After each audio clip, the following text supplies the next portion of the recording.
tramitando, quais são as implicações dele, e também as críticas que se deram, né, para essa proposta.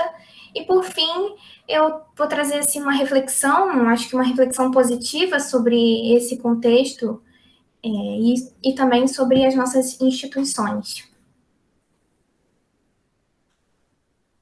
Então, antes de me aprofundar no projeto, eu preciso pontuar primeiro o que é a liberdade de expressão. Sob uma perspectiva contemporânea, ela seria o poder de ter os seus próprios pensamentos e de exteriorizá-los, com certeza de que você não seria penalizado pelas suas crenças e opiniões. Então, essa liberdade de expressão seria a ausência de coação sobre a comunicação. No contexto brasileiro, assim como em muitos outros países democráticos, a liberdade de expressão ela não é absoluta. Porque ao esbarrar num outro direito da personalidade, nas garantias fundamentais dispostas na Constituição, você cria limites e ponderações para o exercício dessa liberdade. Então, numa democracia sólida, em condições geopolíticas favoráveis, em uma sociedade saudável, esses preceitos eles estão em equilíbrio, então eles ficam em harmonia. Entrando no contexto atual, o que a gente percebe? Que existem alguns problemas que se desenvolveram nos últimos tempos. O primeiro e maior deles é que o que os cientistas políticos chamam de uma crise civilizatória. Então, existe uma crise ambiental, um baixo desenvolvimento econômico, um alargamento das desigualdades. Todos esses fatores, eles geram insatisfação popular, então geram uma angústia na sociedade. O filósofo, historiador Antônio Gramsci, ele diz que, em uma de suas obras, ele trata sobre a crise, e ele fala que a crise ela consiste nesse momento em que o velho morreu e o novo ainda não pode nascer. É nesse momento que surgem coisas, fenômenos devastadores, mais variados.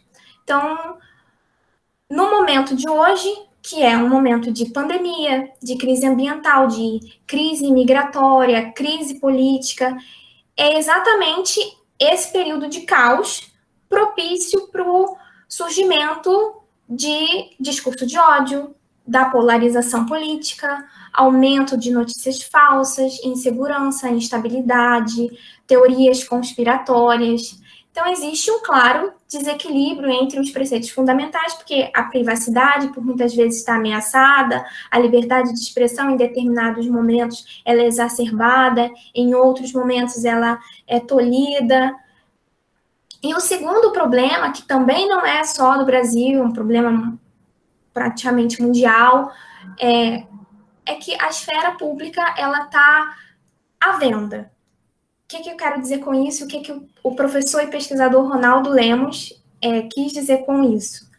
Que quando você coloca recurso financeiro, recurso tecnológico, recurso humano, a esfera pública está conseguindo artificialmente pegar uma ideia que representa algo que você quer disseminar e transformar essa ideia numa mensagem em massa. Isso tem acontecido em diversos países.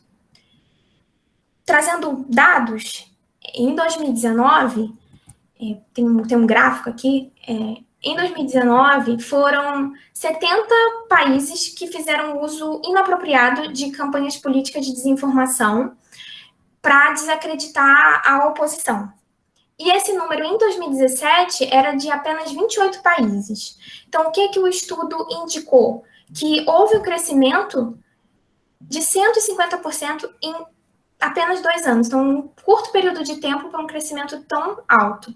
E esse dado é de um estudo da Universidade de Oxford. Os pesquisadores, em sua maioria, fazem parte do Departamento Multidisciplinar de Ciências Sociais e da Computação, e eles se dedicam ao estudo da informação, da comunicação e da tecnologia. A conclusão desse estudo mostra que a desinformação ela já é uma política eleitoral garantida. E agora, o que a gente tem que pensar? Tem que pensar como contornar esse problema, porque ele já se instalou. Então, utilizando robôs, sock puppets, contas híbridas, chipeiras de empresas que fazem impulsionamento no WhatsApp. Há uma disseminação de informação falsa continuamente para milhares de usuários e em diversas plataformas. Todos os dias nós somos bombardeados por informações que nos provocam medo, raiva, insegurança, porque esse tipo de conteúdo ele é desenhado, ele é criado para causar esse tipo de sentimento. E nos instigar a interagir com ele, compartilhar, dar cliques, realmente viralizar esse conteúdo, porque aí você vai monetizar esse conteúdo. E aí nós voltamos para aquele cenário do nosso primeiro problema, que é um cenário de caos civilizatório. A esfera pública não está aberta para o debate, ela está aberta para a propaganda. O efeito disso tudo é tornar as pessoas, a sociedade apreensiva, insegura, agressiva. Daí a importância de se pensar como contornar esse problema de uma forma que mantenha em pé de igualdade todos os direitos fundamentais, sem que hajam violações. E aí que a gente entra na análise do projeto de lei 2630 de 2020, porque ele é a tentativa brasileira de contornar esse problema, de frear a disseminação das notícias falsas, regulamentar o uso das plataformas. Esse senhor aí na foto que eu coloquei é o senador Antônio Coronel, ele foi relator do projeto no Senado, e o debate em torno desse tema, ele é muito extenso, porque não existe consenso, as áreas de consenso são mínimas.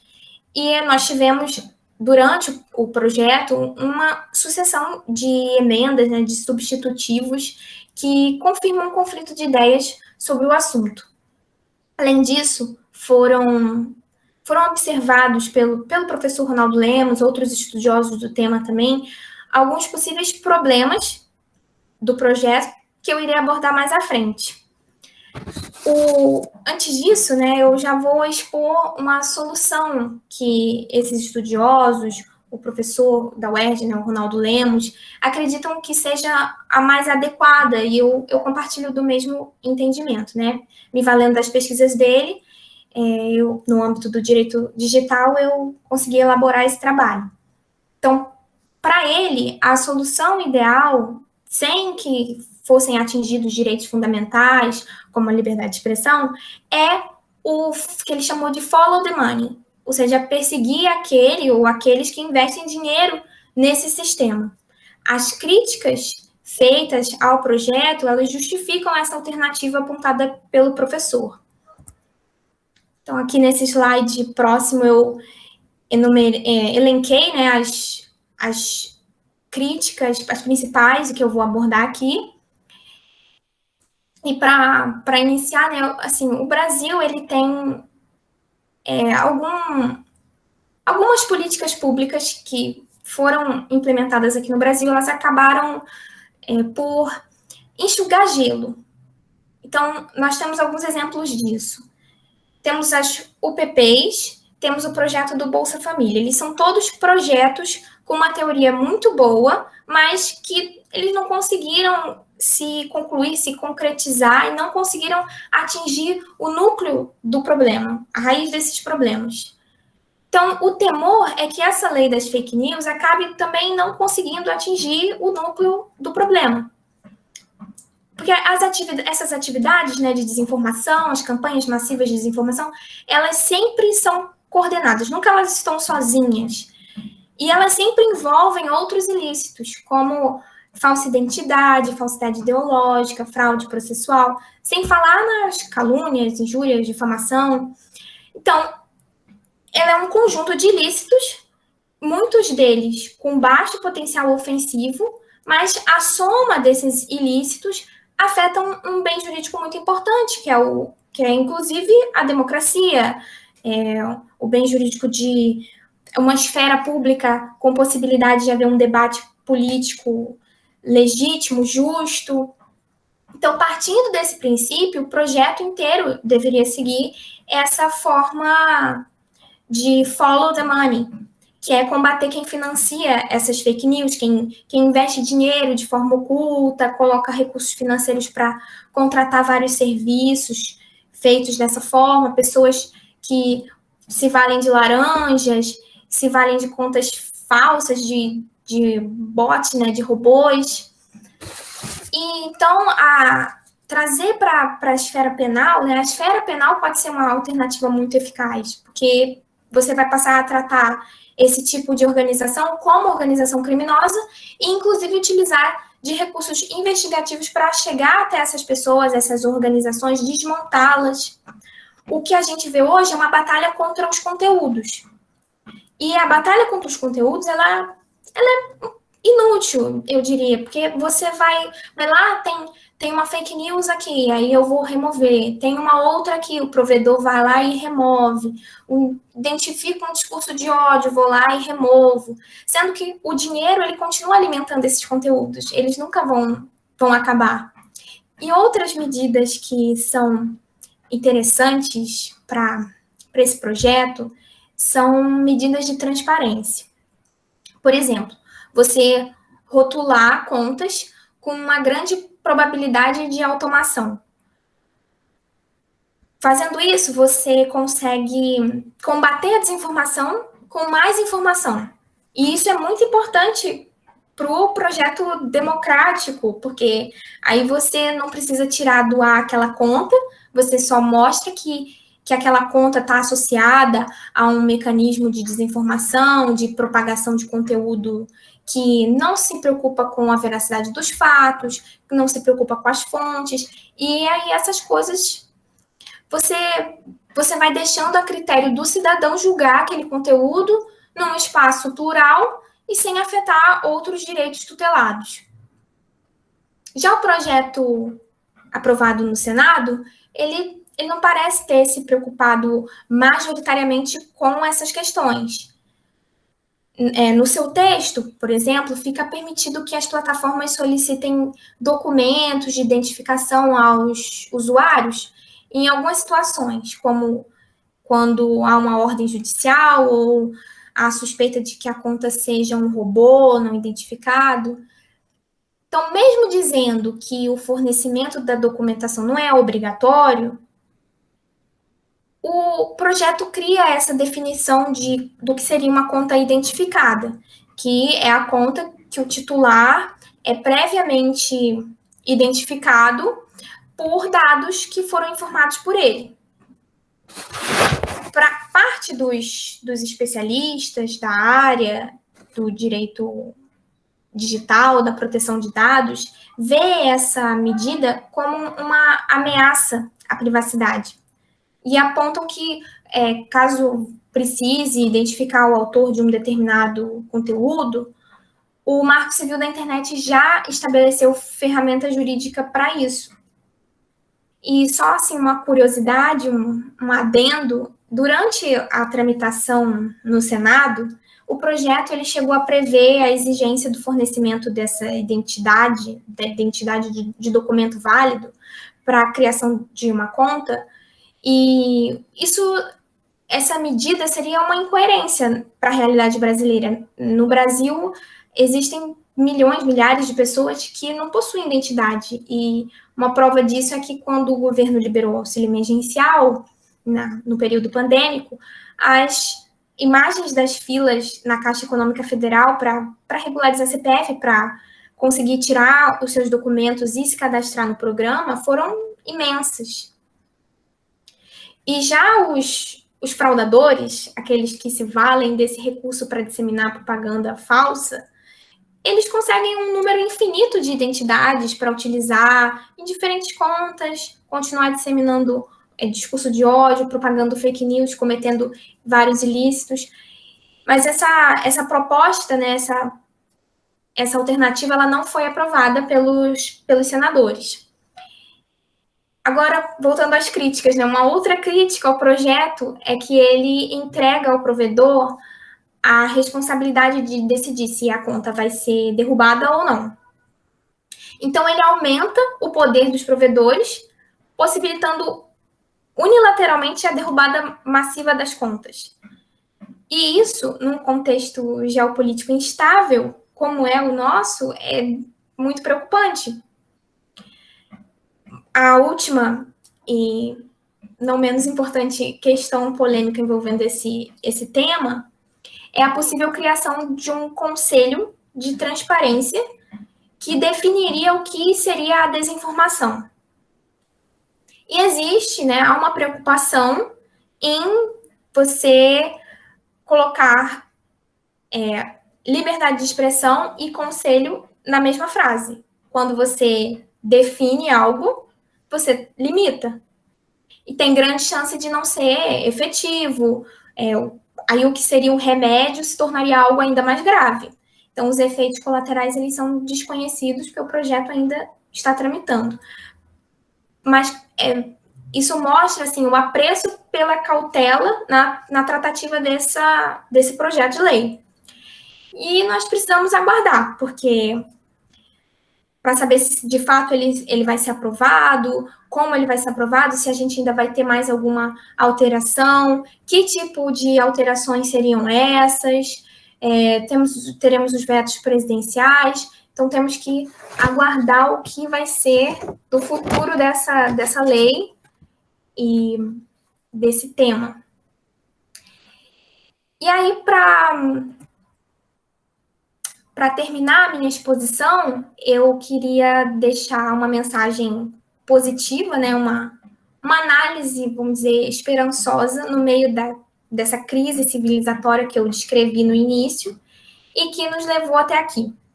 Então, embora nós estejamos passando por esse momento delicado na nossa política, com muita desinformação, com uma parcela da sociedade descredibilizando a ciência, descredibilizando as instituições, o que nós podemos identificar é que nós temos as instituições funcionando muito mais do que a mídia costuma propagar. Então, a gente percebe que todas as ameaças que partiram do executivo, elas têm encontrado algum tipo de barreira, tanto no legislativo quanto no judiciário. E isso a gente não pode desconsiderar. O poder executivo, ele não tem conseguido fazer o que ele bem entende, sem apreço às normas constitucionais, sem apreço à democracia. Então, a Constituição, ela tem imperado. E o legislativo é responsável por isso, o judiciário também é responsável por isso. No meio dessa crise, parece que a democracia brasileira encontrou um caminho de valorização de dois poderes que, em geral, eles são desvalorizados, né? O legislativo no Brasil ele é absolutamente demonizado, os cientistas políticos dizem que faz parte de uma estratégia dizer que o legislativo não vale a pena, que os partidos políticos não merecem credibilidade, mas o que esse momento tem nos ensinado é que o legislativo, quando ele é responsável, quando ele está ciente das suas atribuições, ele funciona como uma barreira. E ele tem funcionado. O judiciário segue no mesmo sentido. Então, a despeito de todas as deficiências que nós sabemos que as nossas instituições têm, nós estamos vivendo um momento que só não é autoritário porque nós temos as instituições funcionando. E isso deve ser muito valorizado. E que continuemos debatendo para lidar com essa crise, com futuras crises, muitas no âmbito digital, da melhor maneira possível. Então, obrigada pela atenção de vocês. Eu espero que vocês tenham gostado da minha explicação.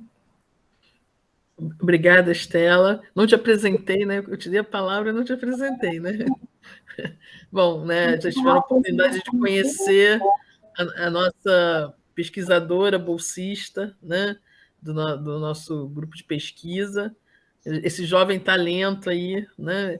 Oradora nata. Eu fico impressionada como a Estela fala bem, né? Vai dar uma boa professora no futuro, né? Eu já estou aqui antevendo uma vocação docente. E foi bom porque ela já trouxe, com todas as dificuldades, né, que a gente sabe que esse projeto de lei tem, né, mas a nossa tentativa, né, aí primeira de enfrentar, né, essa questão da desinformação, do fake news, né. Vou passar agora a palavra para um outro jovem talento aqui também, né, um pesquisador também bolsista, né, nosso amigo Caio, né, que vem estudando aí a questão da cidade de vigilância, a questão da, né, desenvolver, já recentemente terminou um artigo sobre esse tema aí, a questão da privacidade, né, as repercussões da, dessas mudanças tecnológicas aí na vida das pessoas, na questão do direito à privacidade. Caio, por favor, assuma. Obrigado, professora. Eu vou só pedir para a Estela, como a gente combinou, se puder compartilhar o meu PowerPoint, porque eu estou aqui com o celular e aqui com o computador. E como eu não tenho nem microfone, nem webcam no computador, não serve para nada, né? Para esse tipo de coisa que a gente está fazendo. Vou apresentar. Eu estou pelo celular. Quando você...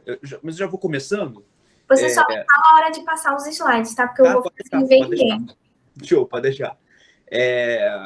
Eu vou falar, basicamente, me aprofundar mais sobre o direito à comunicação e o direito à privacidade nos tempos atuais, né? Nos tempos de redes sociais. E, basicamente, eu vou seguir, vou pegar o bastão do momento em que a Estela falou aquele follow the money, siga o dinheiro. Eu vou focar nessa característica que a Estela falou de solução da problemática e vou, a partir daí, seguir em frente, descrevendo como que funciona toda essa questão do direito à comunicação, do direito à privacidade nos dias de hoje, seguindo o dinheiro. E, enfim, para começar, só para reiterar, né, chovendo molhado, dizer a importância dessa concepção temporal que nós temos, que nós devemos ter do direito à privacidade e direito à comunicação. Pode já passar, tá, Estela? Aí, vou até colocar ele aqui comigo. Por que é tão importante ter essa compreensão dessa concepção temporal? Porque vivemos numa época totalmente inédita.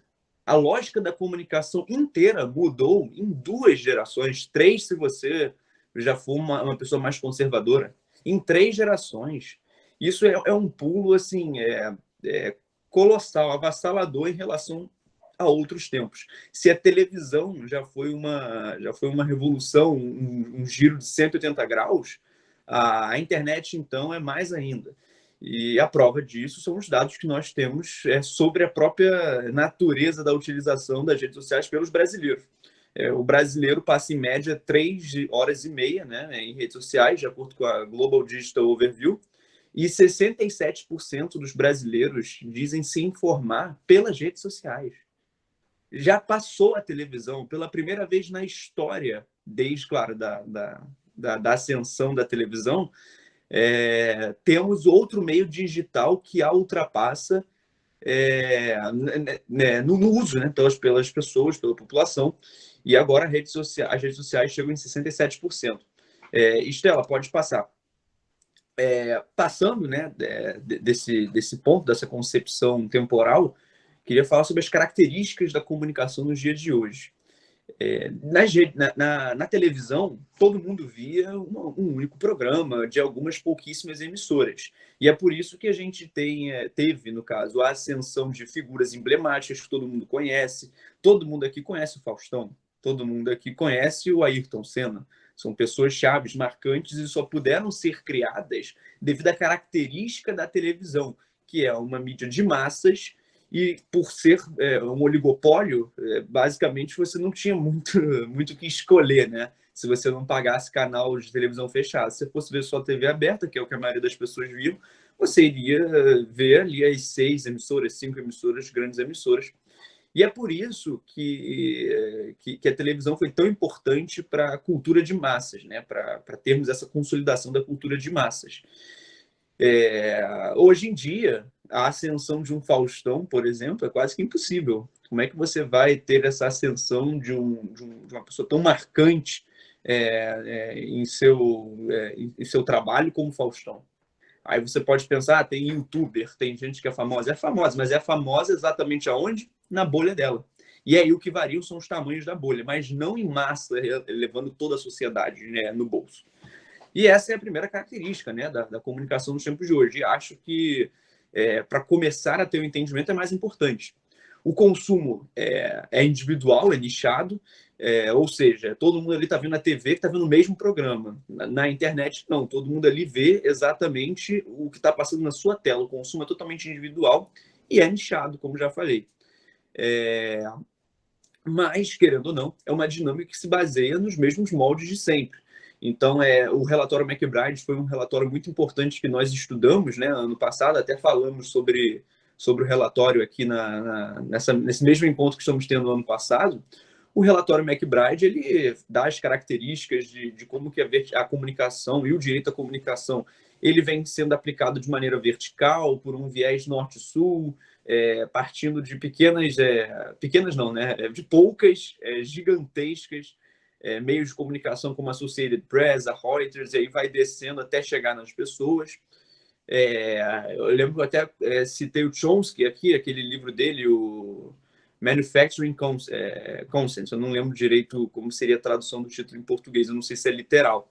Mas, enfim, e é uma dinâmica diferente no sentido de ser formada em bolhas, de ser mais individual, mas a base permanece a mesma, os moldes permanecem os mesmos, que é essa verticalização da comunicação pelos que controlam. E, Estela, pode passar? Eu só vou abrir a porta aqui, porque meu gato está querendo sair. Só um minutinho, gente.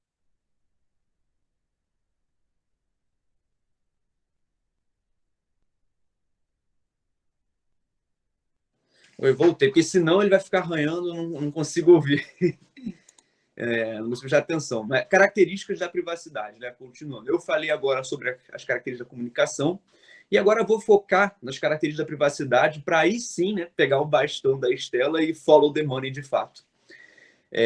O primeiro ponto da privacidade já começa com algo que todo mundo sabe, mas ninguém sabe direito como funciona. Todo mundo já ouviu aí sobre os roubos de dados, e esses dados, seus dados estão sendo roubados, e é uma nova dinâmica que confunde a todo mundo. Por quê? Porque a grande maioria das pessoas pensam que é aquele roubo clássico, né? De a webcam tá ligada, tá te espionando. E não é bem assim. Claro que acontece esse tipo de coisa, como, por exemplo, teve uma escola lá nos Estados Unidos que fez isso para espionar os alunos. Então, assim, deu uma confusão enorme. Até um caso, virou um caso famoso no judiciário americano, mas não vem ao caso aqui porque não é exatamente a forma como pensamos. Ela é bem mais complexa. E para poder responder essa pergunta de como funciona o roubo de dados e poder ter, de fato, uma análise no direito à privacidade e no direito à comunicação nos dias de hoje, nós temos que responder à pergunta: como que as redes sociais se financiam? E agora, de fato, pego o bastão da Estela no Follow the Money. Pode passar, Estela. O financiamento das redes sociais se baseia, obviamente, por anúncio. Ninguém aqui pagou para entrar no Facebook, ninguém aqui fez nada do tipo. E esses anúncios, eles são individuais. Isso é importantíssimo. Porque quando você está na televisão, você vê um anúncio que as mesmas pessoas estão vendo aqueles mesmos 30 segundos. Na internet, não, porque o consumo é individual, que é assim, o giro da internet, basicamente, em comparação com a televisão.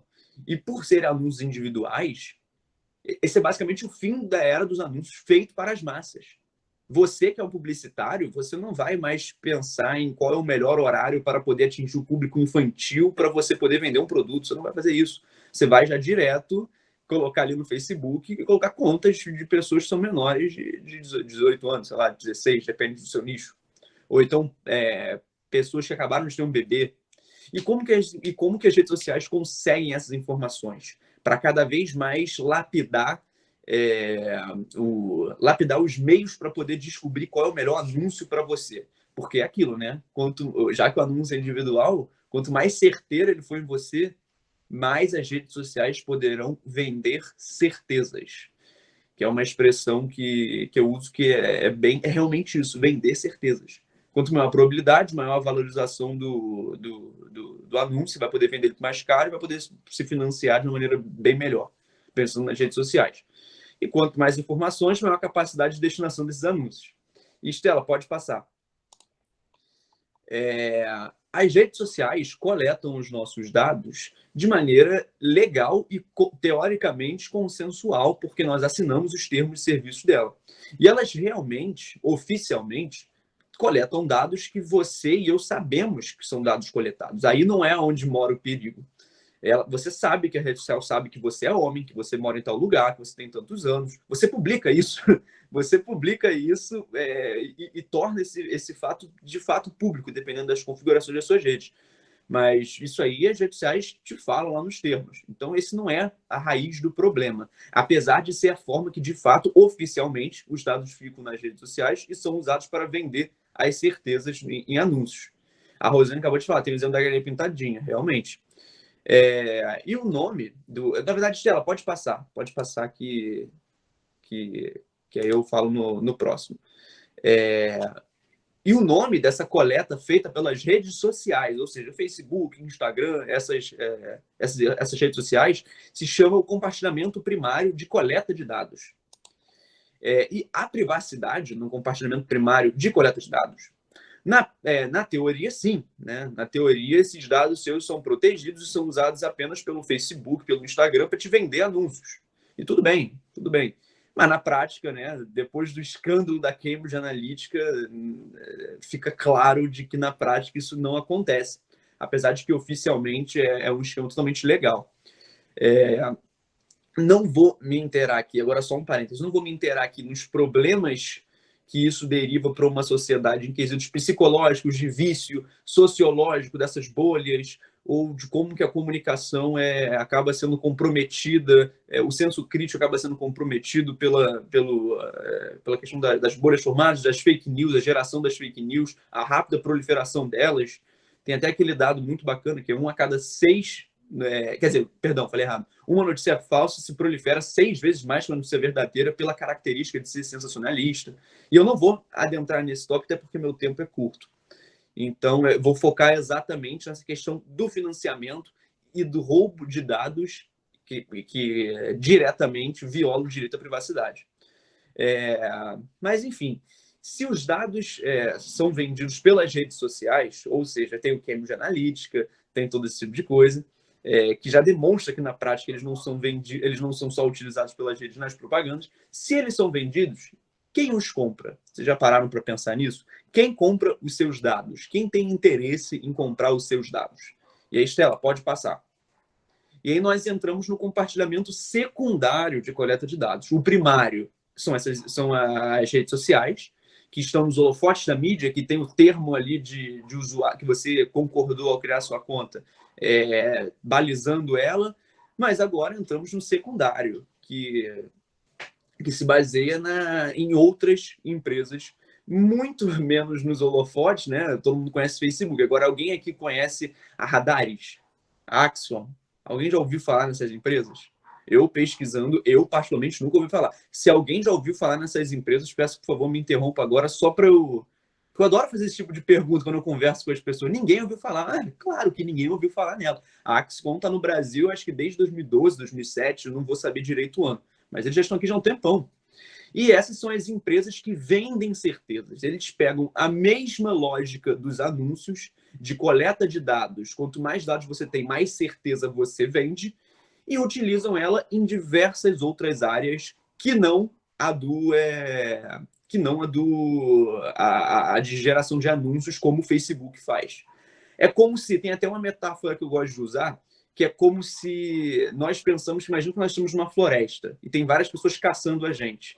Nós pensamos que o Facebook e o Instagram, eles são os caçadores procurando a gente. Não. Os caçadores são essas empresas, Private Eye, a Axiom, a Radares, a Repleaf. As redes sociais, na verdade, são uma floresta. E é uma floresta bem traiçoeira, porque ela te ajuda, ela estica ali um galho para você tropeçar, ela te ajuda, querendo ou não, para que essas empresas e diversas outras coletem os seus dados e o mercantilismo, melhor dizendo, transformem em mercadoria. Em commodity não é o tema, mercadoria mesmo.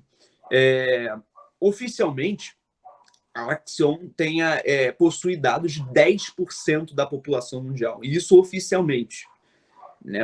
A Cambridge Analytica, por exemplo, era uma dessas empresas, que agora ela faliu por conta do escândalo. Né? Mas a Axcom, hoje em dia, atua no mundo inteiro e possui dados de 10% da população brasileira.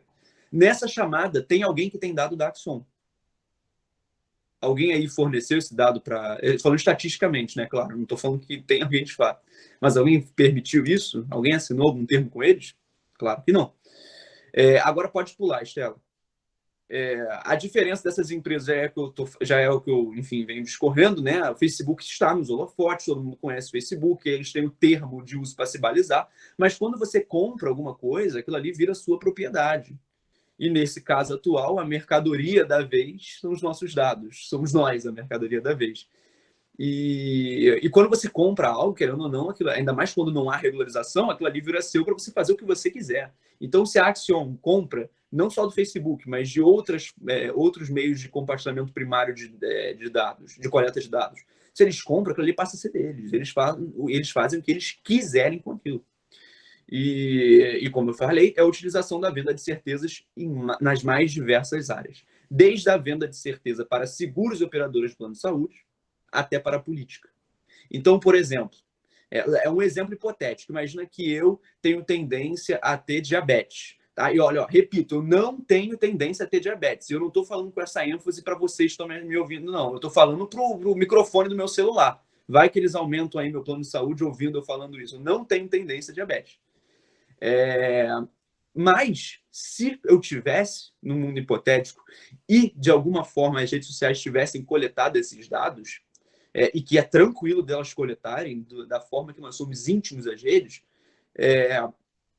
e alguma outra empresa como a Axiom tivesse esse dado, né, na sua database, ela poderia facilmente vender isso para alguma operadora do plano de saúde, como, por exemplo, a Sul América, que é o meu plano, e vendendo essa informação para eles. Claro que não é a informação do Caio, é a informação de um grupo de 2 milhões de pessoas, por exemplo. Vendendo essa informação para eles, que vale muito dinheiro, eles saem lucrando. A Sul América vão ter dados para poder fazer uma política de plano de saúde que o torne mais caro para as pessoas que têm tendência a tal coisa. Isso não preciso nem falar que é uma clara violação do direito à privacidade. E isso é utilizado, essa eu estou pensando da forma do dinheiro, né? Mas da forma do poder, na própria política. Nós vemos as fake news, assim, que a Estela falou, é uma das variações desse mesmo molde. Mas acaba sendo isso. Me fala qual eleição desde 2016 com Trump não teve uma grande influência das redes sociais. Agora, o quanto dessas influências nós sabemos, já que não há nenhuma corregedoria, não há nenhuma abertura dessas empresas como a Axiom, o Facebook até tem um pouco, mas como essas outras empresas, não tem nenhuma abertura para você saber para onde foram seus dados. Então, é complicadíssimo, vivemos no escuro. E agora, para demonstrar a grandiosidade do quantas informações se podem coletar com essas redes sociais, pode passar, Estela.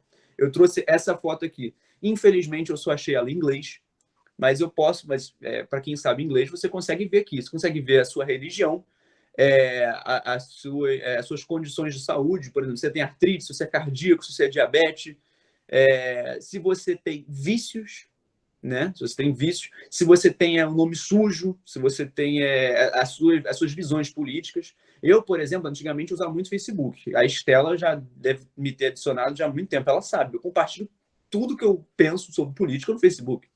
Parei, graças a Deus. Mas eles têm um quadro do Caio, eles conseguem me qualificar politicamente melhor do que eu mesmo. Mas as minhas atividades, o que eu compro, não só o endereço também, mas assim, tá aqui 45 anos de datas históricas no sentido de mudança de nomes e aonde você se mudou, aonde você já morou antes de mim. A sua estabilidade econômica, o seu status socioeconômico,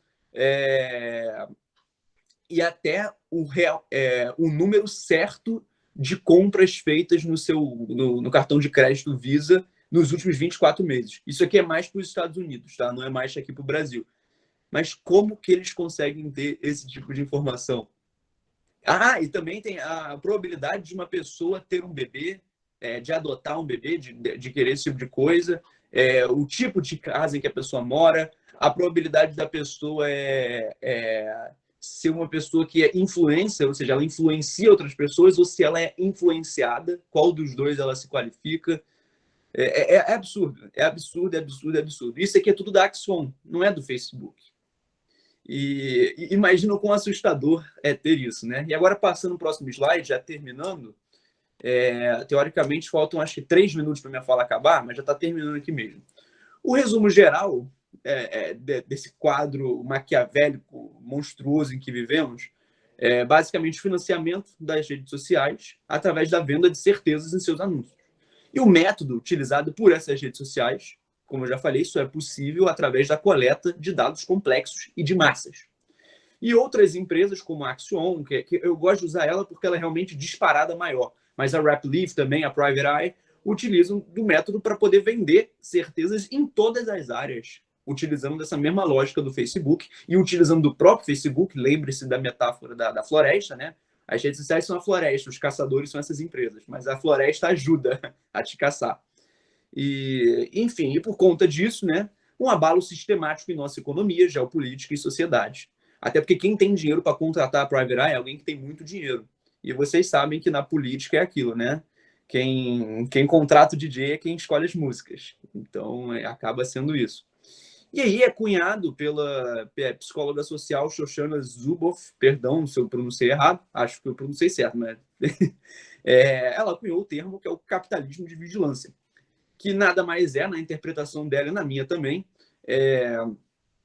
o capitalismo evoluído para utilizar dos meios tecnológicos a qual ele dispõe.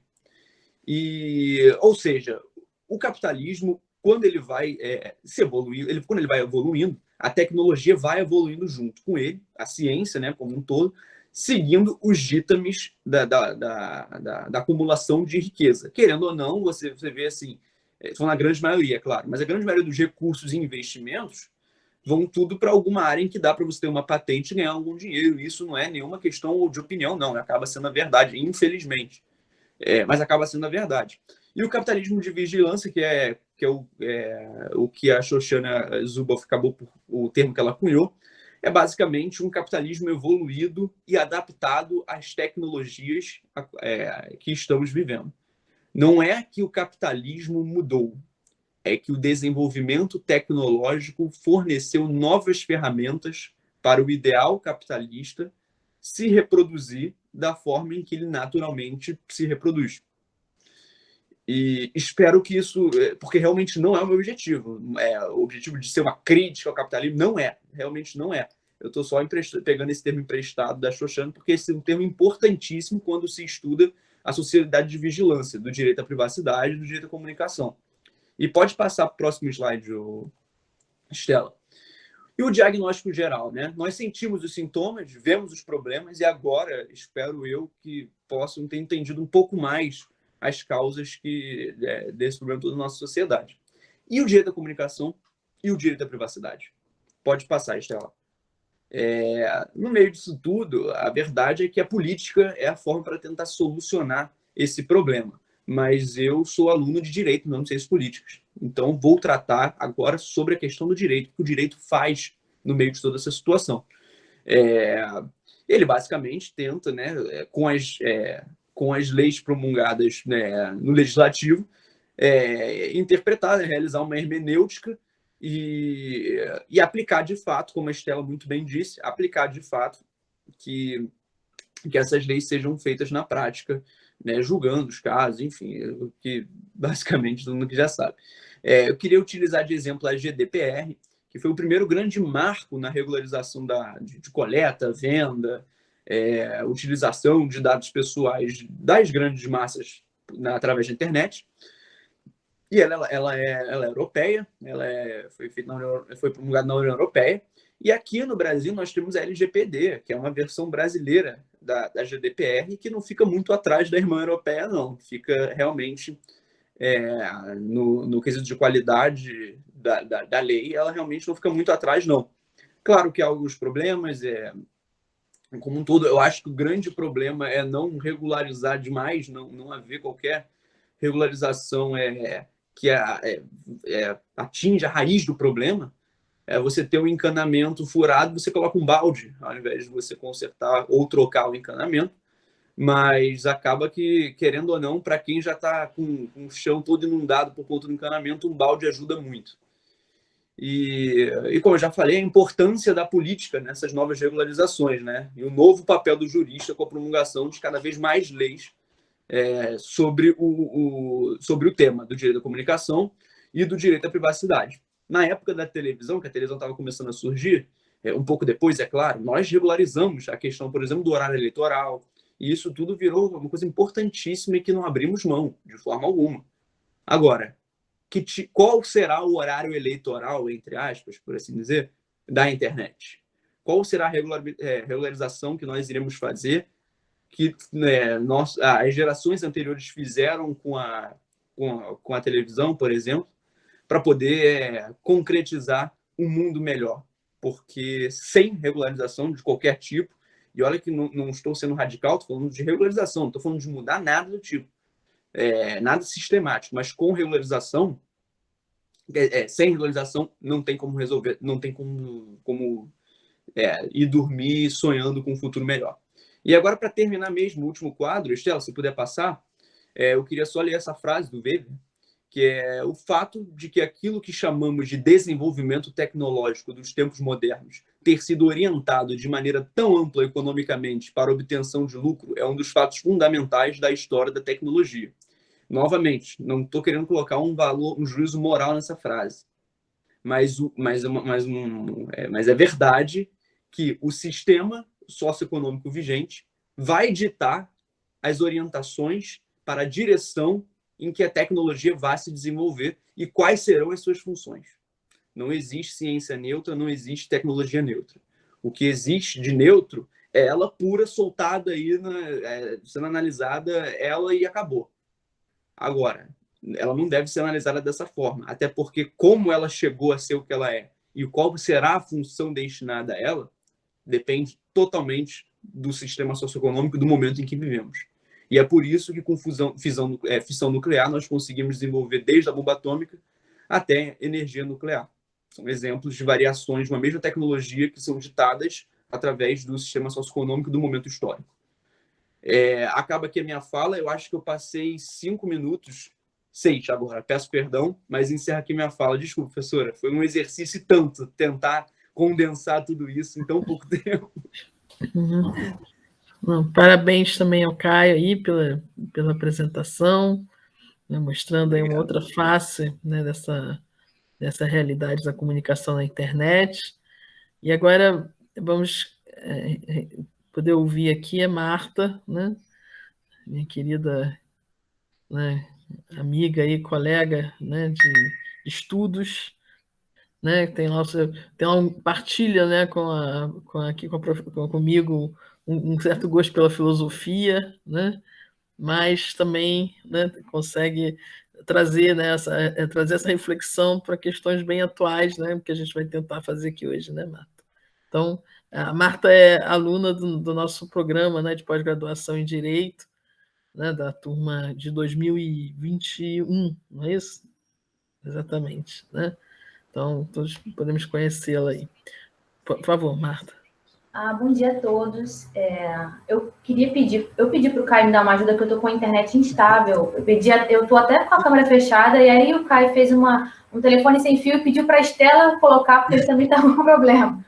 Então, eu já mandei para a Estela. Eu já conheci todos pedindo favor, né? Muito obrigada. Obrigada a todo mundo. Eu já mandei para a Estela aqui, tá? Ela vai abrir agora. Obrigada. Você recebeu aí, Estela?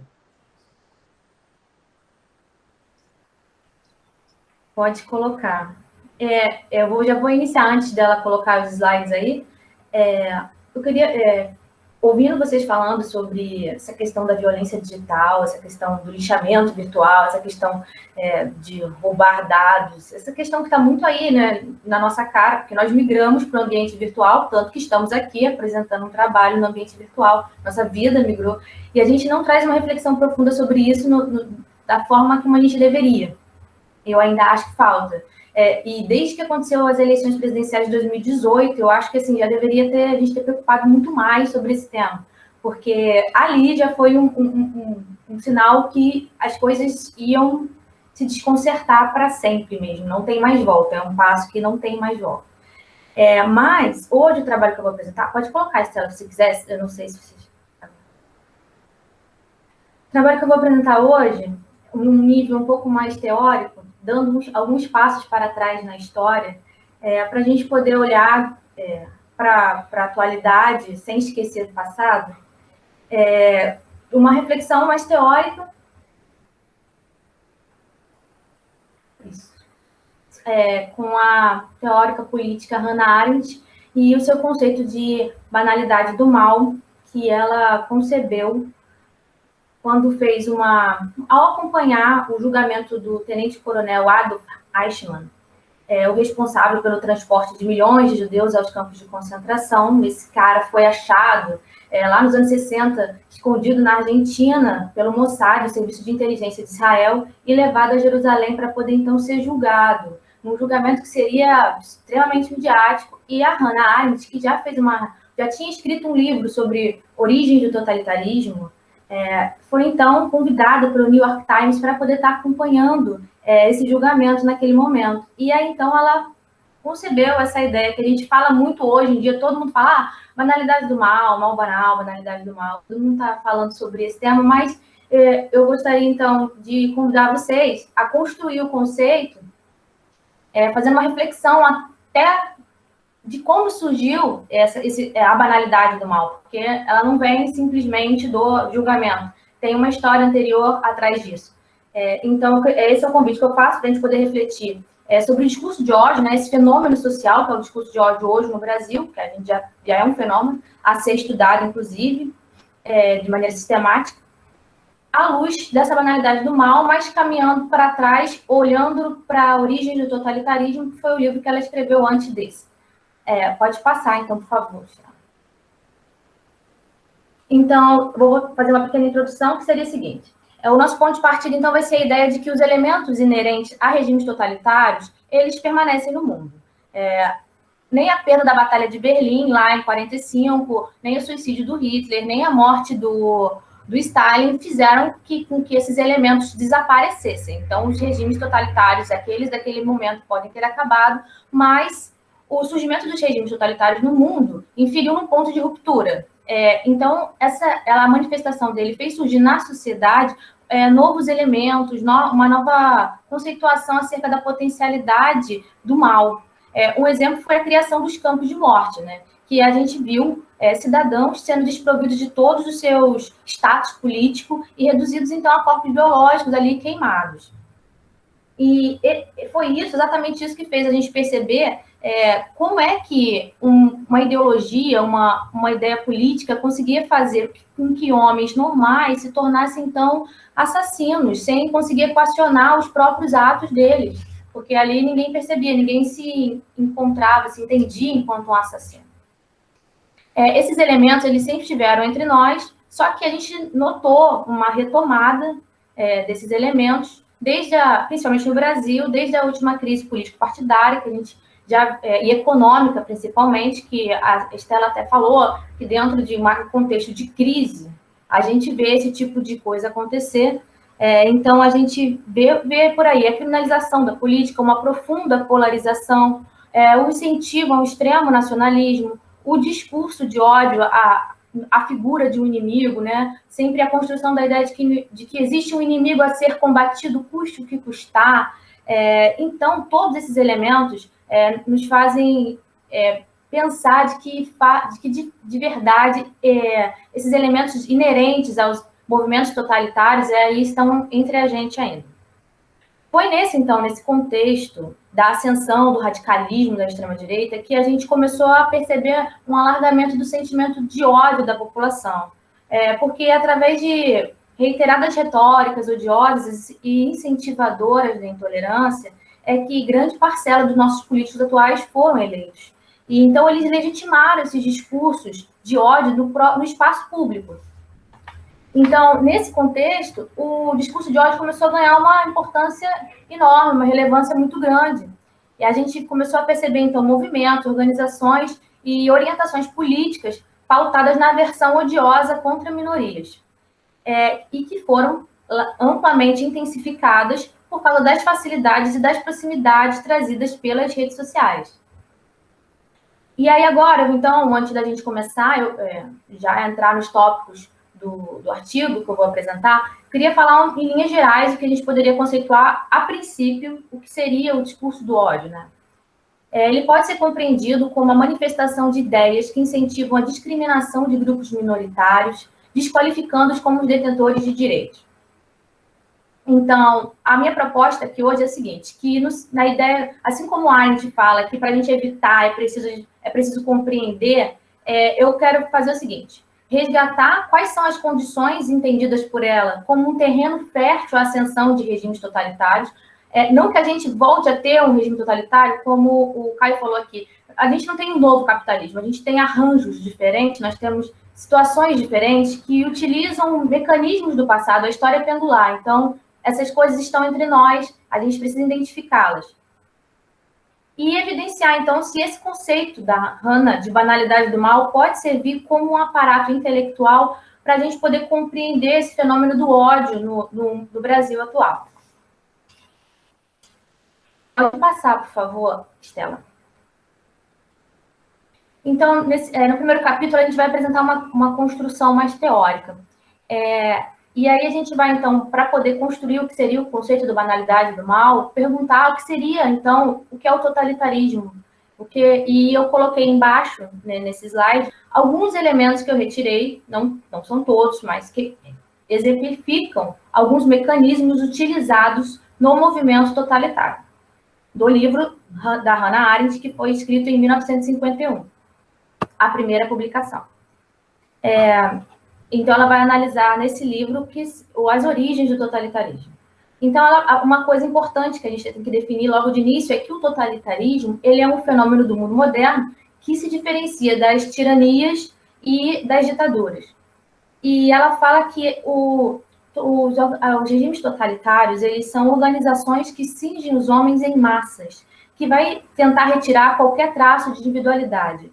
É um sistema político no qual as atividades do ser humano estão todas submetidas ao Estado, tanto a sua vida pública quanto a sua vida privada. Esse é o grande objetivo do regime totalitário, o Estado dominar completamente a vida dos cidadãos, não permitindo que ele tenha um menor espaço de vida privada, não só na vida pública.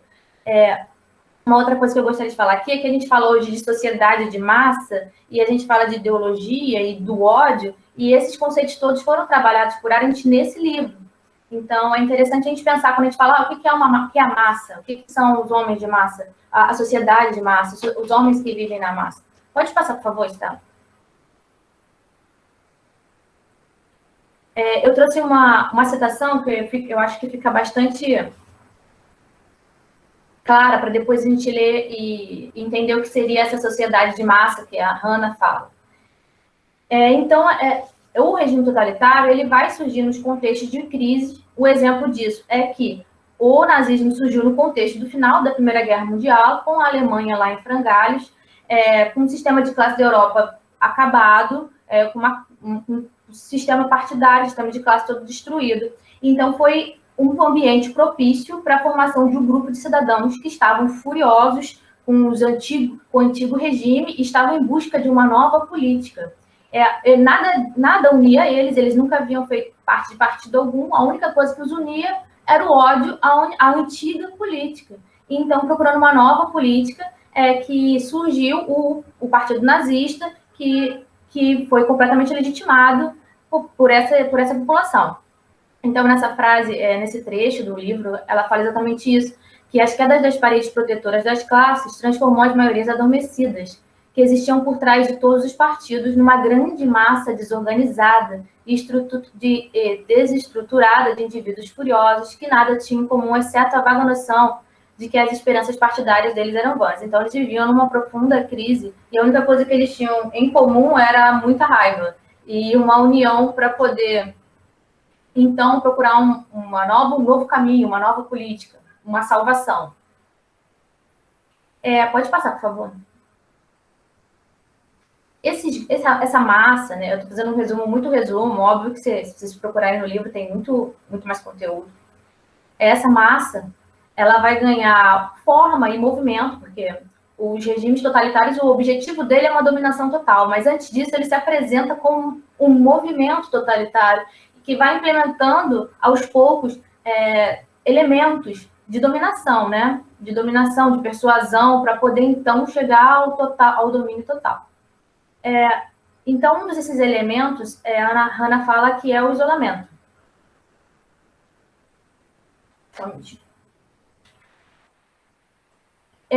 O isolamento é essa ideia mesmo de afastar os homens uns dos outros. Isso porque os homens isolados não aparecem e não atuam enquanto sujeitos políticos. Essa ausência do estabelecimento das relações sociais, a polarização conduz os homens à invisibilidade. Porque para ela, a realidade é conferida aos homens na medida em que falam e os outros podem ver e ouvir. E a força, o poder dos homens está na sua ação em concerto. Então, se os homens fragmentados não aparecem enquanto sujeito político e, consequentemente, vai ocorrer o solapamento das individualidades. É por isso que ela fala que os homens se dissolvem numa só massa. Eles estão unidos, mas é como se existisse um homem só de dimensões gigantescas. Não existe individualidade, por causa do isolamento. E ela diferencia o isolamento de um outro conceito, que ela chama de estar só. Que estar só seria um momento adequado para a realização do pensamento, quando você está lá pensando sobre a sua vida sozinho, mas você está raciocinando. E o homem da massa é um homem que não só está isolado, como ele também não está só, ele não está raciocinando, ele não pensa. O homem da massa, ele não está acompanhado de si mesmo. Então, ele não tem um pensamento... Ele passa cada vez mais a imprimir um comportamento de repetição. Ele não tem um comportamento espontâneo. Ele não pensa, ele não desperta por si mesmo. Ele vai fazer o que todo mundo faz. Ele vai repetir os padrões de repetição que o dominador vai desejar. Pode passar, por favor.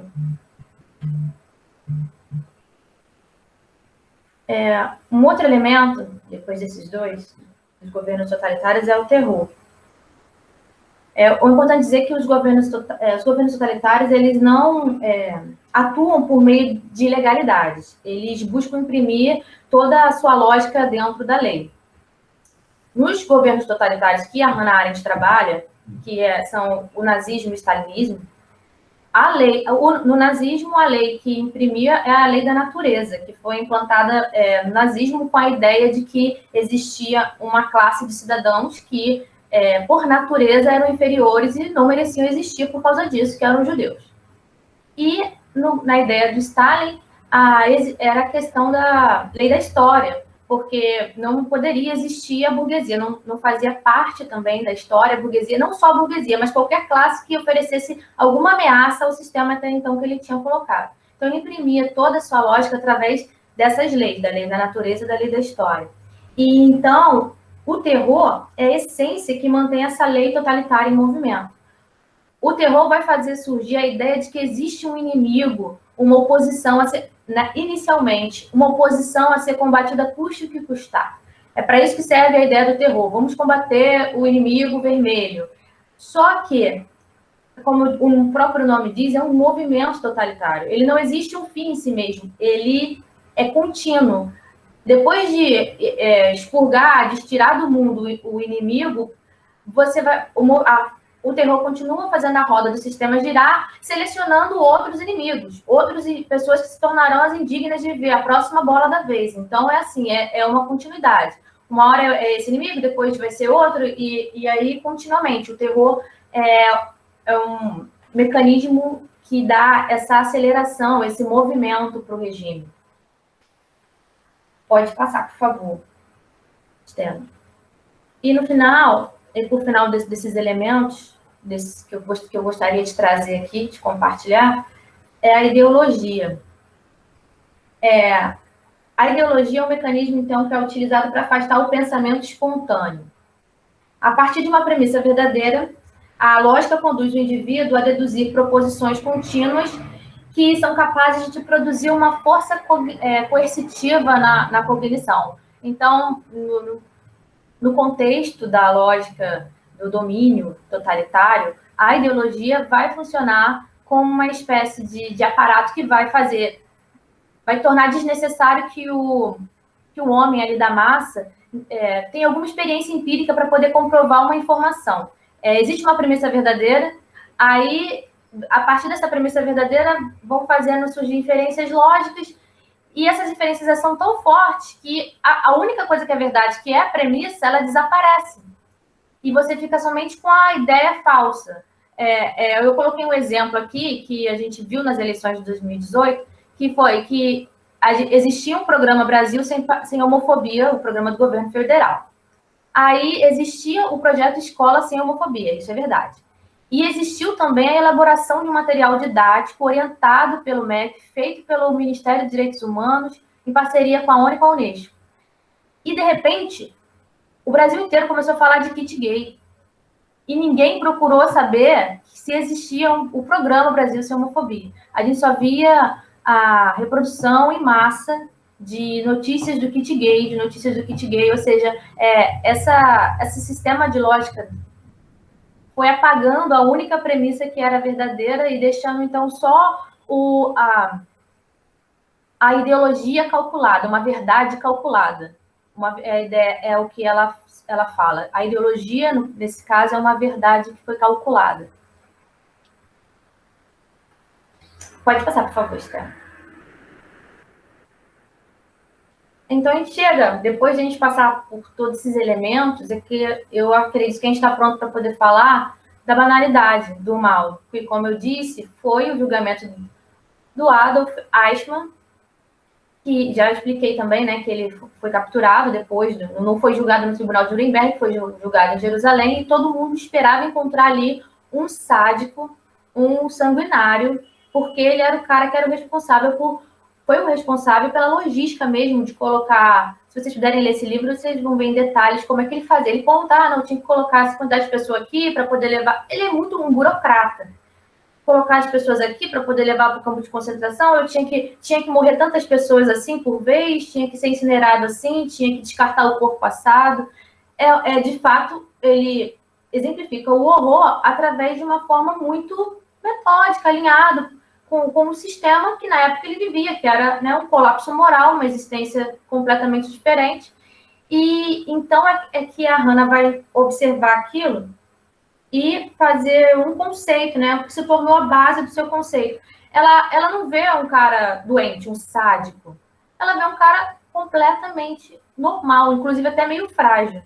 Até ele estava gripado no momento do julgamento, então ela fala, ele é até meio frágil. Então, assim, todo mundo pintando a pessoa como se ela fosse um monstro. E então é essa pintura que ela fala que retira a responsabilidade, de fato, do que ele havia feito. E então ela vai construir a ideia da banalidade do mal, que é um homem comum, porém que abriu mão da capacidade de raciocinar, de equacionar, de pensar as coisas de uma maneira certa. Essa incapacidade não era patológica, ele não era um sádico, ele não era um louco, ele pensava através de clichês. Porque durante o regime nazista, a todo o processo de morte por execução, teve-se o cuidado de atribuir codinomes. Ninguém nunca falava matar judeus em câmaras de gás, era solução final. Ninguém nunca falava em expulsar os judeus e colocar eles em guetos. Falava assim, o plano de evacuação.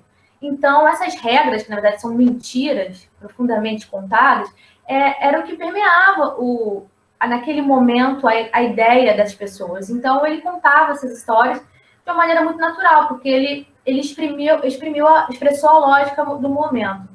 Então, o mal para Hannah vai ser banal, porque ele não é percebido pelo próprio agente que realiza. Vai tratar, então, da abdicação da reflexão sobre a própria ação e sobre o sistema em que se está inserido. Trata-se da capacidade do Estado igualar o exercício do ódio às pessoas diferentes e a violência homicida decorrente disso ao mero cumprimento de uma atividade burocrática. Então, o Estado consegue fazer com que as pessoas equacionem suas ações odientas, seus atos de ódio, como se fossem reproduzindo uma mera questão burocrática. Pode passar, por favor, Estela. Esse é o Eichmann. E esse julgamento tem disponível no YouTube também, se vocês quiserem acompanhar. E colocaram ele numa câmara de vidro fechada, como se ele realmente fosse uma pessoa extremamente perigosa, fosse daí dali, matar todo mundo. Foi um show. Pode passar, por favor. E aí eu vou fazer um contexto, mas vou passar rapidamente, porque a Estela já falou bastante desse contexto do direito à liberdade de expressão. Não dá para falar de discurso de ódio sem falar desse conflito, né, da questão dos direitos fundamentais. A gente tem um sistema, né, reforçado de proteção à liberdade de expressão, principalmente já passamos por uma ditadura. Então, temos enunciado no artigo 5º, em vários parágrafos, artigo 220 da Constituição também, em alguns parágrafos. Porém, não é um direito absoluto, como falamos, também a Estela já disse. A gente relativiza o princípio, nós deixamos clara a ideia de que não se trata de um direito absoluto, deve ser ponderado caso ocorra o extrapolamento do seu exercício. No Brasil, desde o preâmbulo da Constituição, a igualdade também é um direito estabelecido como um valor supremo e fundamental para a existência de uma sociedade plural e aberta. Além disso, um dos objetivos primordiais da República Brasileira é a erradicação das desigualdades sociais e religiosas através da promoção do bem comum, sem preconceito de origem, raça, sexo e idade. Contudo, mesmo com todo esse sistema jurídico, esse aparato, esse ordenamento jurídico protegendo, a gente tem uma avalanche de ódio no Brasil, né? Essa carta constitucional com promessa de tratamento igualitário para todo mundo não dá conta de segurar esse mal que está sendo irradiado aí nos discursos instigadores de intolerância, inclusive, principalmente partindo da classe política. Eu faço um exemplo aqui de uma imagem que eu acho bastante emblemática, que é aquela em que um deputado estadual do PSL rasga uma placa feita em homenagem a Marielle Franco, que foi assassinada em 14 de março de 2018. Aquilo, para mim, é uma imagem bem emblemática do que é o ódio hoje, porque ela foi morta por motivo do ódio e continua tendo a sua imagem massacrada pelo ódio, mesmo depois de morta. Então, nesse contexto, entre liberdade de expressão e limitações ao seu exercício, que vamos surgir, então, com o discurso do ódio. E agora eu quero trazer um outro conceito que eu tirei do Conselho da Europa, na recomendação 97, que é difundido no continente europeu, mas que também é perfeitamente transladável para a nossa realidade, já que hoje a gente não tem um conceito detido do que seria o discurso do ódio no Brasil, ainda não temos. Mas esse conceito, né, vamos fazer um acordo semântico aqui de que isso aqui vai servir. Compreende o discurso de ódio como cada expressão que divulga, incita, promove ódio racial, xenofobia, antissemitismo ou qualquer outra forma de intolerância, incluindo a causada por nacionalismo de cunho agressivo, etnocentrismo, hostilidade em relação a minorias, imigrantes e pessoas de origem estrangeira. Então, essa definição agora que a gente vai trabalhar, pode passar, por favor. Aí eu vou trazer, obviamente, sem aqui a ambição de esgotar a jurisprudência sobre o ódio no Brasil, porque do jeito que está é impossível. Vou trazer um caso que é paradigmático, todo mundo deve ter estudado na sala de aula, inclusive, eu acho, que é o caso do Elvenger. É um escritor adepto à teoria revisionista, ele lá do Rio Grande do Sul, e ele, então, escreveu, publicou e editou isso no ano de 2003, um livro chamado Holocausto Judeu-Alemão, dos bastidores da mentira do século, em que ele questionava se de fato havia ocorrido o Holocausto.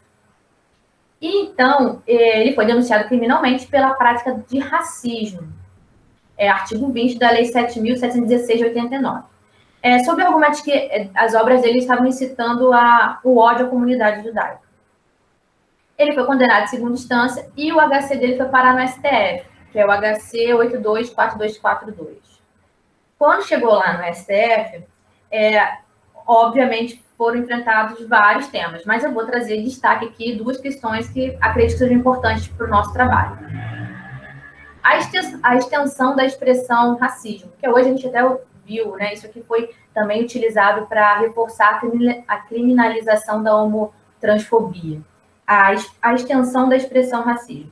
Porque a defesa assim, surgiu falando que o crime que havia sido praticado, então, contra os judeus não caracterizava racismo, porque os judeus não eram uma raça. Então, o ministro Maurício Correia falou que a questão racial não pode ser reduzida à questão biológica, até mesmo porque depois disso, né, nós tivemos o projeto Genoma que demonstrou que nós não existem raças diferentes, biologicamente falando. Não existe. Mas sim tem que ser levado em consideração o sentido antropológico e sociológico dessa palavra. E que se os judeus foram massacrados por serem uma raça, como agora a gente não pode utilizar esse termo para poder defendê-los, entendeu? Esse foi um ponto que foi debatido nesse HC.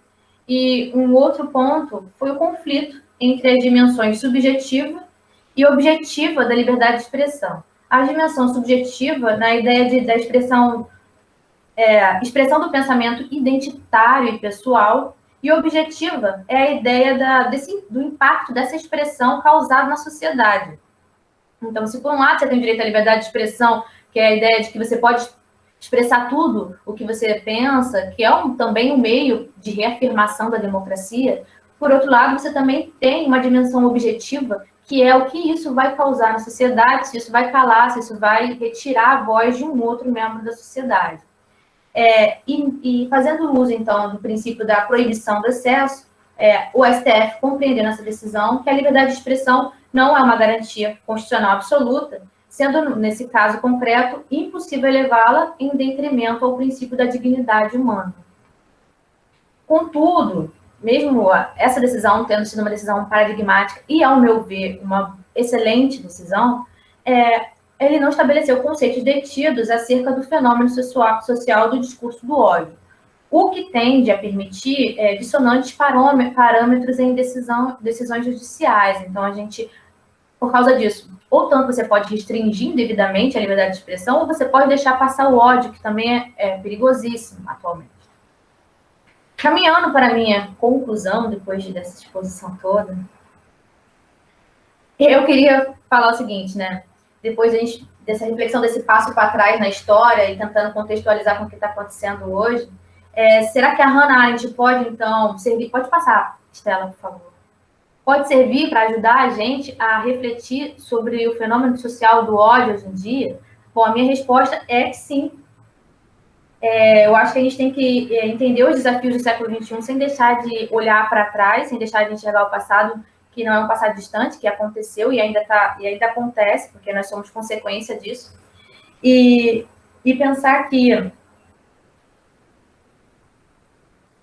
a gente tem que pensar, né? Raciocinar, porque quando a gente abdica dessa ação, que é essencialmente humana, a reflexão também é um ato político, a gente acaba sendo engolfado por uma sociedade brutalizada e por essas mazelas cotidianas capaz de banalizar as mais absurdas atrocidades. Eu não trouxe uma resposta jurídica, né? Eu trouxe uma resposta teórico-política. Eu fico devendo aí uma resposta jurídica, tá, professor? Eu vou concluir, obrigada. Pensar um pouco também é importante, até para clarear, né, a nossa reflexão sobre o assunto, né, e buscar, né, eventualmente os tais caminhos jurídicos, né? Então é importante, né? Agora é muito interessante, né? Aqui estava pensando essa discussão, né? Depois o Arthur vai poder explorar talvez melhor isso, não vou ficar aqui falando, mas o Caio falava da coisa da gente da sociedade de redes, né? Dela não ser uma sociedade de massas, né? Mas a sociedade de redes aprendeu alguma coisa com a sociedade de massas, né? Eu acho que essa coisa de Hannah Arendt mostra isso, né? Mas aprendeu, mas ela é um pouquinho diferente, né? Então eu tinha lá aquele indivíduo lá da sociedade de massas que era um indivíduo que ele deixa de ser um sujeito que eu consigo identificá-lo como principalmente como um sujeito de direitos e dentro da tradição, né? Você vai ter ali uma individualidade mais múltipla, né? mais marcada pela questão, talvez, das várias identidades, né, que se constroem nesse sujeito aí contemporâneo. E hoje você tem, paradoxalmente, né, o que os alemães, né, gostam de, quando vão falar desse assunto aí, citam lá o Jean-Luc Nancy, né, o francês, para falar do indivíduo singular, né, a ideia de que a internet ela faz com que cada um se perceba como único, né, como singular, né? Na verdade, nós somos, vamos dizer assim, entre aspas, né, mais massa do que nunca, né? Mas a percepção de cada um é que cada um é único, é singular, né? E muitas das reações, inclusive, às políticas identitárias, né, que a gente tem hoje também, outra. Aqui a gente falou de fake news, mas existe também uma grande dificuldade aí quando, né, a gente vai falar das políticas identitárias, porque as pessoas não querem ser não querem se identificar, né, com grupos. As pessoas querem ser elas são diferentes de todos os outros, né? Você vê muito esse movimento hoje quando você começa a ver esse novo sujeito aí que surge imerso, né, nas redes sociais. Não vou me estender mais, passo a palavra aqui para o Arthur. O Arthur é nosso mestrando, aluno aqui, foi aluno, né, Arthur, de 2000, a tua turma era 2020.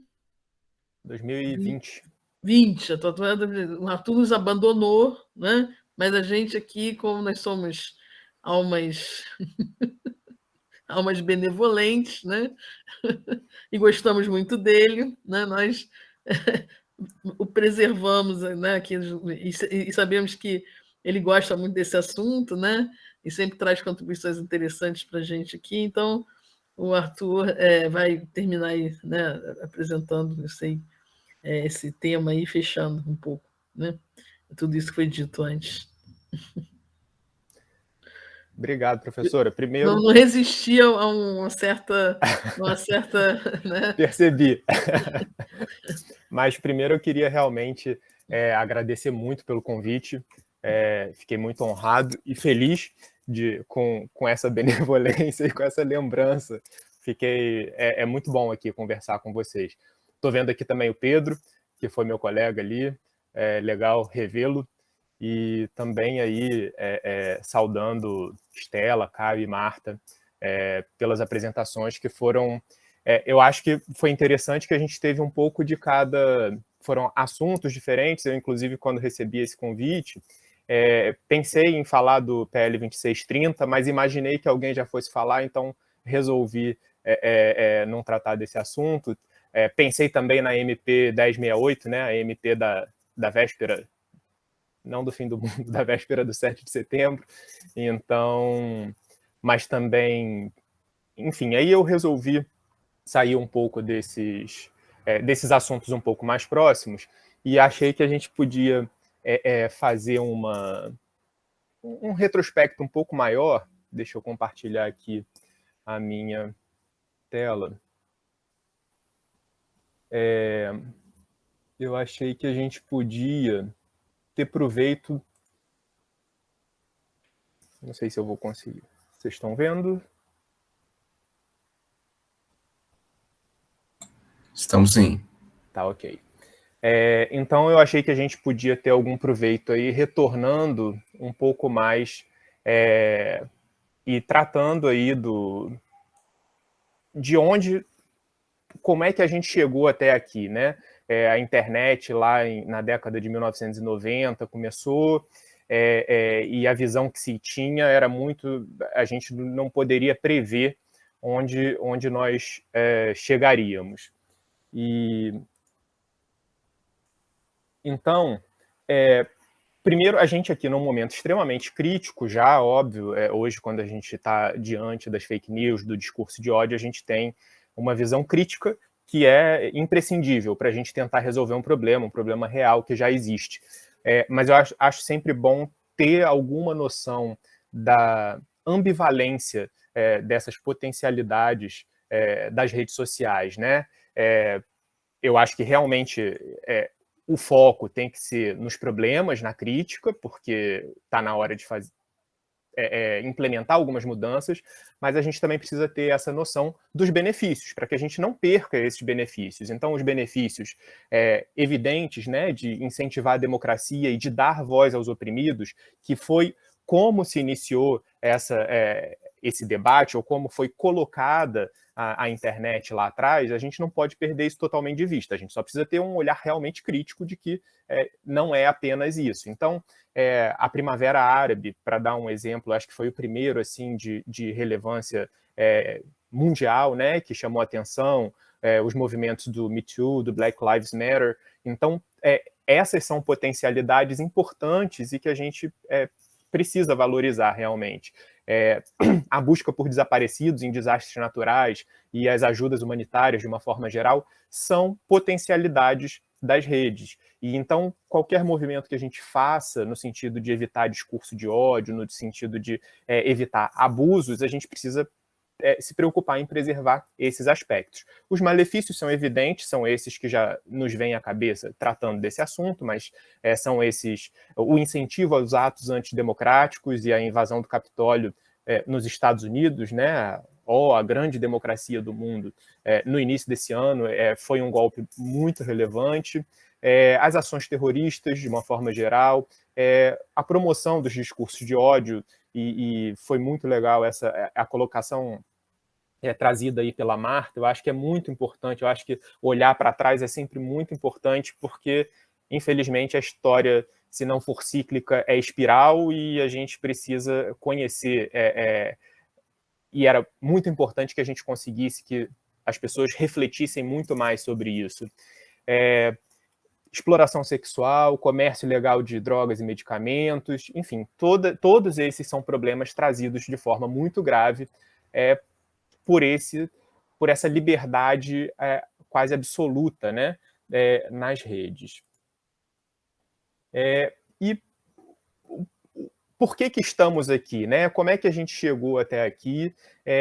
O que hoje a gente conhece como esse estado da arte, né, da comunicação na internet, é resultado principalmente da forma como, lá na década de 1990, começou-se a pensar a moderação, ou talvez fosse melhor dizer a não moderação desses conteúdos veiculados na internet, pensando justamente na questão da liberdade de expressão. A liberdade de expressão, que, como os colegas aqui colocaram, nos Estados Unidos tem um aspecto quase absoluto, diferente de praticamente todo o resto do mundo, no Brasil e na Europa mesmo, né? As peculiaridades dos Estados Unidos transformam isso. Aqui no Brasil a gente até teve, com o julgamento das biografias, um voto muito bom do ministro Luiz Roberto Barroso, em que ele tentou trazer um pouco para cá uma primazia prima facie da liberdade de expressão, que não seria, entretanto, um direito absoluto, porque, afinal de contas, aqui no Brasil, assim como na Europa, a gente entende que não há um direito constitucional absoluto, porque, se todos esses direitos estão previstos na Constituição, eles precisam ser ponderados, um não pode aniquilar os outros. Essa visão é um pouco diferente nos Estados Unidos, onde realmente, pela primeira emenda, o conceito da liberdade de expressão é realmente quase absoluto, e o caso, por exemplo, Elvanger ou outros desse tipo nos Estados Unidos possivelmente não teriam o mesmo resultado que tiveram no Brasil ou na Alemanha, né? Uma boa parte desse contexto teórico que a gente traz para o Brasil vem da Alemanha, que tem uma noção de interpretação constitucional muito mais próxima em relação a esse sentido. Bom, então aí eu citei do ponto de vista internacional, e que eu considero muito relevante, a seção 230 do CDA, né, do Communication Decency Act, a famosa Section 230, que eu acho que é um elemento muito relevante para a gente entender a questão de onde estamos na moderação de conteúdo nas plataformas. hoje, e principalmente agora, já 2020, 2021, tem sido muito discutido se é necessário ou não fazer alguma reforma nessa seção 230. E o que traz principalmente, né? A seção 230 tem uma série de subseções, e as duas mais importantes são essas daí que eu coloquei nesse slide, que a primeira trata da imunidade das plataformas quanto ao material postado por terceiros, e a segunda trata da possibilidade, mas não a obrigatoriedade, e isso é muito relevante, dessas plataformas fazerem a moderação de conteúdo e excluírem material prejudicial. A origem da seção 230 foi uma decisão judicial anterior, de 1995, que responsabilizou a plataforma pelo conteúdo que estava lá veiculado. E aí, dentro da discussão nos Estados Unidos, que tem a liberdade de expressão quase como absoluta, se não for realmente absoluta, veio essa reação através da seção 230 de dizer, olha, você não pode, como ele não é, quem publica não é o produtor do próprio conteúdo, então você não pode responsabilizá-lo por estar fazendo essa publicação, porque isso prejudicaria a liberdade de expressão. Num sentido um pouco semelhante, veio o Marco Civil da Internet, no artigo 19, também tentando assegurar, com uma certa imunidade desses intermediários, pretendia-se realmente assegurar a liberdade de expressão e impedir censura. Quando a gente trata de moderação, obviamente as grandes preocupações dizem respeito à liberdade de expressão e ao risco de censura. Bom, mas a seção 230 fazia bastante sentido lá em 1996. Aquilo ali parecia uma abordagem razoável. Mas o problema é que essas subseções, na verdade, elas parecem estar em conflito, né? Porque ao conceder às plataformas uma imunidade legal completa para o conteúdo postado pelos usuários, elas acabam reduzindo o incentivo para que essas plataformas removam proativamente conteúdos que podem causar grandes danos sociais. Em 1996, isso não parecia um problema muito importante, porque acreditava-se que essas plataformas teriam incentivos em remover esses conteúdos perniciosos para manterem o valor das suas marcas. Só que de lá para cá, como muito bem colocado pelo Caio, a gente consegue hoje ver que, na verdade, são as fake news, são o discurso de ódio que mais geram lucro para essas plataformas. Então, a questão do valor da marca, no final das contas, o incoming financeiro lá, o lucro da propagação do discurso de ódio e das fake news é muito superior a uma eventual desvalorização das suas marcas. Óbvio que a gente observa isso, e a gente teve isso no mês passado com esse último escândalo do Facebook, o Facebook perdeu bilhões, mas ainda assim chegou onde chegou e consegue se revigorar e continuar tendo um grande valor de marca, independente desse discurso de ódio. Talvez esse último escândalo, e como outros que ainda virão certamente, a gente consiga avançar no pensamento, né, na ideia, de alguma forma, de fazer uma moderação sem prejudicar a liberdade de expressão. E aí, além dessa questão de uma cultura altamente liberal e individualista, né, nos Estados Unidos, que, no final das contas, cedia grande parte ou todas essas big techs, a gente também tem essa suposta humildade que é muito interessante de ver, né? Afinal, quem são as plataformas para avaliar o discurso dos seus usuários? Bom, são elas que definem o que os usuários vão ver, vão ler, vão sentir, vão comprar, vão pensar. Então, como eles vão viver? São só isso, elas têm só esse papel. E elas, no final das contas, elas já moderam esse conteúdo, né? Elas, através dos seus filtros, elas fazem essa moderação, mas com o objetivo de obter mais lucro. Então, talvez esteja na hora de pensar quais são os outros aspectos e, principalmente, deixar um pouco de lado e fazer essa crítica que finalmente vem sendo feita um pouco mais mas também é importante a gente saber que nós aqui estamos numa bolha e que nem todo mundo faz essas críticas. Nós aqui estamos estudando, lendo, pensando sobre isso, mas possivelmente nos nossos grupos de WhatsApp, da família, talvez a gente veja que não seja bem assim. Bom, de toda forma, por que a gente começa a ter, espero que fora das nossas bolhas, espero que eu não esteja muito míope vendo só a minha bolha, mas por que a gente começa a ver, então, uma reação agora, né? Primeiro, essa techlash, né, que é esse neologismo aí, né, de backlash com algo tecnológico. Então, essa percepção dos efeitos deletérios da desinformação e do discurso de ódio nas redes parece começar a tomar um pouco mais de forma. Isso envolve tantas mudanças culturais e regulatórias decorrentes desses escândalos, né?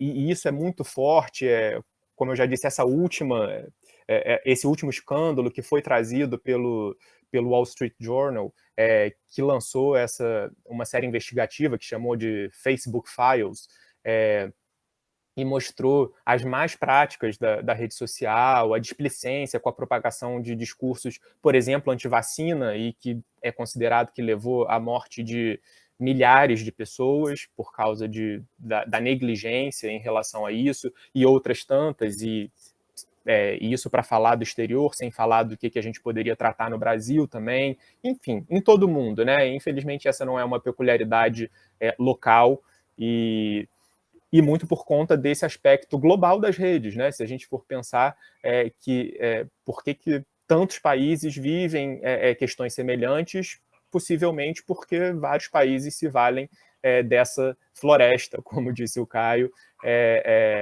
está todo mundo possivelmente nessa mesma floresta.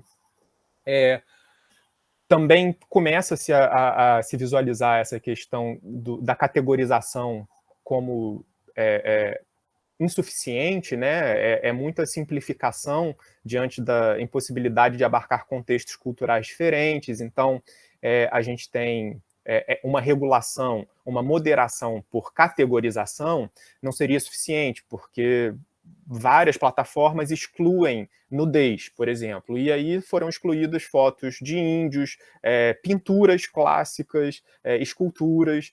Então, talvez seja necessário um olhar que a inteligência artificial não seja suficiente para identificar. E numa escala tão grande como a das redes, fica um pouco complicado não delegar essa regulação, pelo menos em alguma medida, à inteligência artificial, mas também é preciso fazer esse contraponto, sob pena de termos uma pasteurização e uma violação muito grande a tudo que seja minimamente diferente. Também começa-se a discutir a questão do risco do negócio, que está sendo todo levado para a sociedade, né? A pergunta é se é legítimo isentar essas grandes companhias da responsabilidade pela venda de produtos defeituosos no eBay, por exemplo, vendas de artefatos nazistas na Amazon, comentários pedófilos no YouTube, entre tanto outros eventos extremamente danosos, tanto para os próprios indivíduos quanto para a sociedade, enquanto essas grandes empresas têm lucros astronômicos e lucram cada vez mais justamente com esse tipo de conduta, com esse tipo de postagem. O mito da neutralidade, né?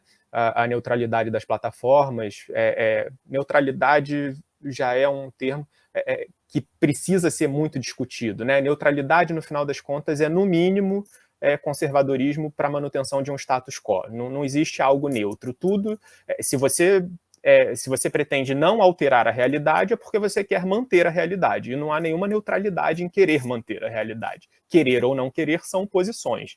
Então, esse mito da neutralidade, ele não se sustenta, principalmente quando a gente sabe claramente que essas redes têm interesses econômicos e que realmente elas modulam, elas já fazem uma moderação. Não é verdadeiro que haja uma neutralidade. Há um incentivo para que elas consigam mais cliques, mais engajamento e, com isso, tenham um lucro maior. É óbvio que, como os colegas aqui já falaram, os jornais e as emissoras de TV também tinham, nunca foram neutras, né? Elas tinham a sua posição. Mas, de certa forma, a necessidade de agradar, digamos assim, a um número maior de pessoas levava para a necessidade, para a busca de um consenso, justamente para poder conseguir ter lucro. Então, nessa realidade dos jornais, das redes de televisão, que não podem fazer publicidade customizada, e publicidade de qualquer tipo, de produtos, de política, de gosto, de ideologia. Então, quando não se pode customizar isso, a busca por algo... a busca pelo consenso seria um incentivo, porque ela conseguiria valorizar os 30 segundos de comercial dela se mais gente assistisse aquilo. Hoje não. Hoje, quanto mais polarização, é que as grandes plataformas conseguem ter mais lucro. Porque, afinal de contas, é aquilo que engaja mais pessoas em cada bolha. Essa customização trouxe essa diferença radical do ponto de vista da comunicação e do ponto de vista econômico. Eu estou tentando aqui acelerar um pouquinho para a gente não passar do tempo. Então, vou passar aqui para o nosso último slide e, conforme eu consiga terminar, eu volto aqui a alguns assuntos que eu separei para a gente tratar também. Então, quais são os desafios regulatórios da moderação de conteúdo que a gente tem hoje, né? Primeiro, essa questão dos limites da utilização da inteligência artificial, né? Num contexto em que a liberdade de expressão antigamente, muito antigamente era a pessoa que ia para a praça, subia no banquinho e falava alguma coisa. Então, a forma de controlar aquilo pelo próprio Estado, né? Ou, enfim, aquilo ali era...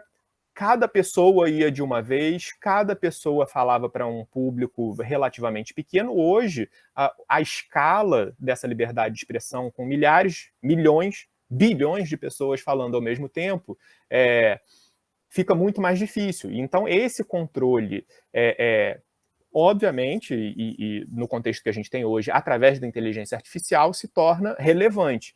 O problema é que a inteligência artificial é incapaz de verificar os contextos, é incapaz de entender as peculiaridades da comunicação, que, afinal de contas, é o que marca o ser humano, né? Essa riqueza da capacidade de se comunicar ainda não consegue ser bem captada pela inteligência artificial. Não que, quando o for, seja necessariamente bom, mas eu digo que hoje esse é um problema já real. O problema do chilling effect também, né, o desencorajamento do exercício do legítimo direito da liberdade de expressão pela ameaça de uma sanção legal, ou seja, as pessoas acabam se sentindo silenciadas, né, o efeito silenciador, eu não vou falar isso, com medo de uma sanção. Então, isso pode empobrecer muito os debates, a cultura, o mercado de ideias. É um elemento relevante para ser levado em consideração quando se pensa na moderação de conteúdo. O problema da legitimidade, né?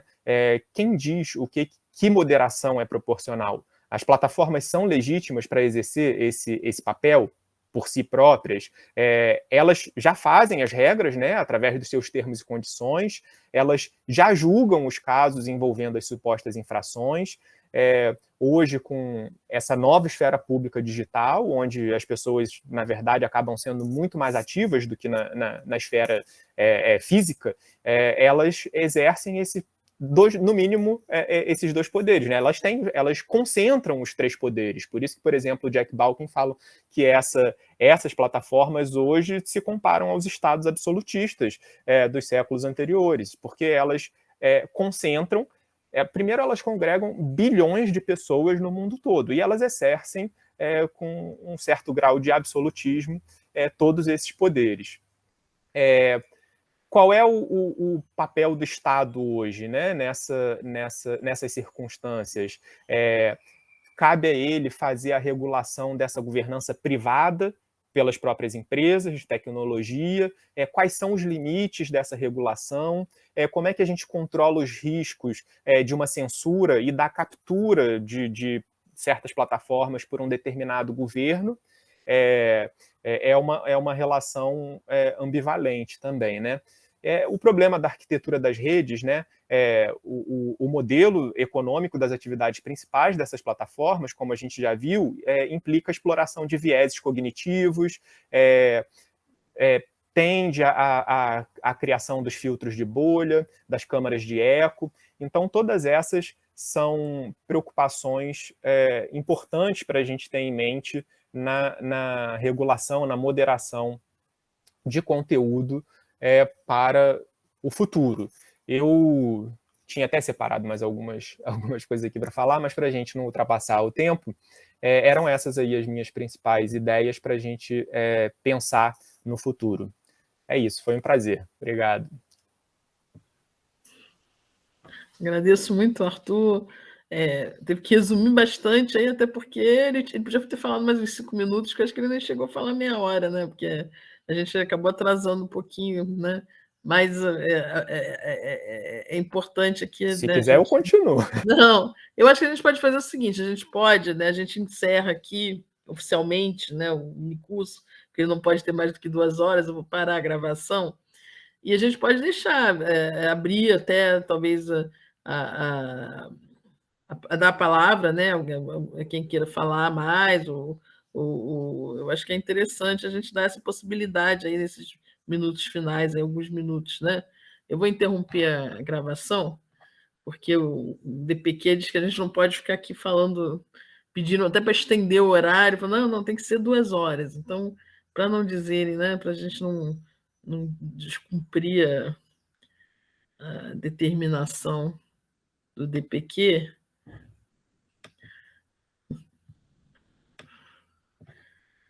a gente encerra aqui